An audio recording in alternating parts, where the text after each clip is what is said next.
পেরেশানি নেই এমন কোনো মানুষ এই পৃথিবীতে নেই। সো অনেক ক্ষেত্রেই পেরেশানি আসবে। আপনি যদি ফ্যামিলি চালাতে যান, ফ্যামিলিগত টেনশন থাকবে। আপনি যদি বন্ধুবান্ধবের সাথে থাকেন তাহলে বন্ধুবান্ধব আসলে বন্ধুবান্ধবের পেরেশানগুলো, এটা পেরেশান না, এটা একটা পাগলামি, এটা হয় স্বাভাবিক, এটা কিছু না। তারপরে আরও ওই যে টাকা, মূল পয়েন্ট হলো ওই জায়গায় পয়েন্ট। পকেটে তো টাকা না থাকলে ছেলেদের আর কিছু ভালো লাগে না, মাথা ঠিক থাকে না। আর ছেলেদের জিন্দিগি এটা, পুরুষ মানুষের জিন্দিগি এটা, হয়তো টাকা আর না হয় বাড়িঘর ছাড়ো।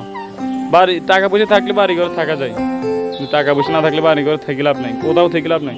আপনি পৃথিবীর যদি ওই যে তাজমহলও যদি থাকার সুযোগ হয়, তাজমহল থেকে শান্তি পাওয়া যাবে না যদি পকেট পাকা না থাকে।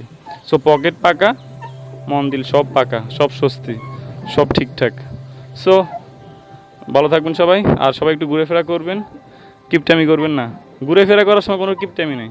আর ঘুরে ফেরা করার জন্য এমন বন্ধুবান্ধবকে নিয়ে যাবেন যারা একটু ওই ধরেন একটু মন মরা টাইপের, বুজুর্গ টাইপের। আচ্ছা, ঘুরে ফেরা হলে একটু মনকে স্বস্তি করা, মানে মনকে একটু আনন্দ করা, যাতে আবার মনকে আনন্দ করা, স্বস্তি পাওয়া, এটা না যে কোনো খারাপ কোনো গুণা করা।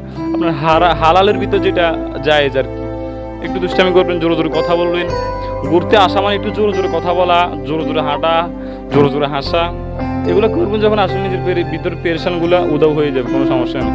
এখন আপনি এমন গ্রুপের সাথে আসছেন, আপনার এমন বন্ধু বান্ধবের সাথে আসছেন, ওদের চেহারা দেখে আপনার ওই যে ঘরে যেভাবে পেরেশানিতে থাকেন, ঘুরতে এসে ওইভাবে ওদের চেহারা দেখে ওই পেরেশানি থাকতে হয়। সো আমার একটা ইয়ে থাকবে, আপনারা সবাই ঘুরে ফেরা করেন, নিজেকে স্বস্তি রাখেন, আর সবসময় নিজেকে পেরেশান আসবেই, লড়াই করেন, সবাই নিজের কাজকে সম্মান করেন, সময়কে কাজে লাগান।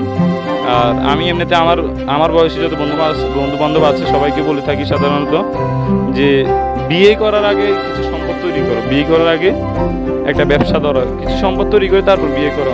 যদি তোমার ফ্যামিলিগত তুমি বড়লোক হও না কেন, আমি তারপর বলি যে এই বয়সটা, আমি এটাও বলবো প্রয়োজনে পড়ালেখা না করে শুধু টাকা ইনকাম করো। হ্যাঁ, পড়াশোনা করা অত্যন্ত বেটার হবে, পড়াশোনাও করা, পাশাপাশি একটা বিজনেসও করা, এটাই সবচেয়ে বেটার। এই সময়টা নষ্ট করার সময় না। আমার বয়সী যারা আছেন আপনারা সবাই সময়টাকে কাজে লাগান ইনশাল্লাহ। এই যে আমি আলহামদুলিল্লাহ আমার লাইফ মোটামুটি কাজে গেছেই, মাদ্রাসা লাইনে পড়াশোনা শেষ করছি, এখন জেনারেল লাইন থেকে আবার শুরু করছি। আর নিয়ত করছি 2030 সাল পর্যন্ত জেনারেল লাইনও পড়বো। আর যদি বাংলাদেশে থাকি, বিয়ে করার আগে যত কয় বছর পড়া যায় পড়বো। আর যদি বাংলাদেশে থাকা না হয়, বাইরে আসতে কোথাও যেতে হয়, তাহলে চলে গেলাম, পড়ালেখা এমনি বন্ধ হয়ে গেছে। সো সময় কাজে লাগান, নিজেকে শান্তি সুখে রাখেন। পেরেশান কষ্ট এগুলো থাকবেই, স্বাভাবিক, এগুলো একদম স্বাভাবিক, এগুলো ঝাড়ি ফেলে দেন। এগুলো পেরেশানি কষ্ট, এগুলো পুরুষ মানুষ মানে আপনি এগুলো কিছু মনে করতে হবে না, কিছু মাথায় রাখবেন না, এগুলো মন থেকে একদম ঝেড়ে ফেলে দিবেন। আর টাকা ইনকাম করেন, প্রচুর টাকা ইনকাম করেন, নিজেকে গ্রহণযোগ্য করেন। আসলে এটা বাস্তব। টাকা না থাকলে আপনাকে কেউ পছন্দ করবে না, টাকা না থাকলে আপনার সাথে কেউ সুন্দর করে কথা বলবে না, টাকা না থাকলে আপনাকে কেউ গ্রহণ করবে না। আপনার চেহারাটাই তখন কালো কালো ভাব আসবে। আর পরে যদি আপনার টাকা থাকে, চেহারা কালো হোক, চিকনা হোক, মোটা হন, যেই হন, যেটা হন, সুন্দর হন, টাকা থাকলেই সব ওকে। সো ভালো থাকবেন, সুস্থ থাকবেন, দোয়া রাখবেন। দেখা হবে পরবর্তী কোনো ভিডিও।